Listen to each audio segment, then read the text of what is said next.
Installing HACS on Home Assistant was one of those things that I always felt way harder than it needed to be. You would have to mess with files, folders, sometimes even open the terminal. There was all different ways of doing it, but not anymore. Now it's super simple. I just want to quickly explain what HACS is.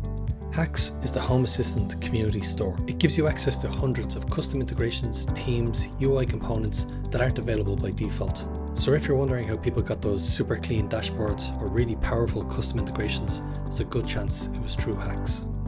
Right, well, let's get started with installing HACS. There's just two things you'll need before we begin.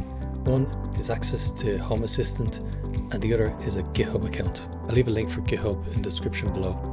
First, click on Settings, then Apps, then Install App, then click on the top little menu here and click Repositories, then click Add at the bottom. Now you need to paste in this URL. I'll leave this URL in the description as well. Then just press Add. This might take a few seconds.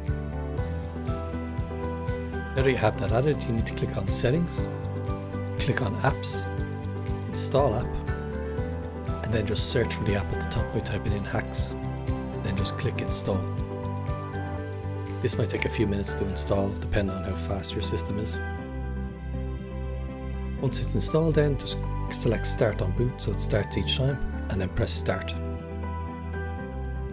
If you're interested, or if you run into any errors, you can check the logs up here. The installer basically now handles everything automatically anyway. Once that is finished, you just need to restart Home Assistant. So click on Settings, Developer Tools, just check the configuration to make sure it's okay, and then press Restart.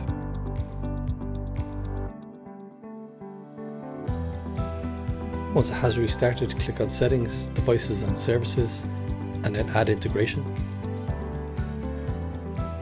And then just search for HACS. And then you just need to click Agree to all of these conditions. At this point, you'll need to authorize this through GitHub by clicking this link and entering this code. And that's it installed. And now you should see HACS over here on the side menu. And then in here you can browse and search for whichever apps you want to install. To install an app, you just need to click on it and then click Download. Often when you install something from HACS, you do need to restart Home Assistant. After you restart, if you go to Settings, Devices and Services, Add Integration, you should see what you've downloaded here, and then you can install it. And that's it. Simple, the easiest way to install HACS in 2026. If you found this useful, please consider liking and subscribing. Thanks. Bye.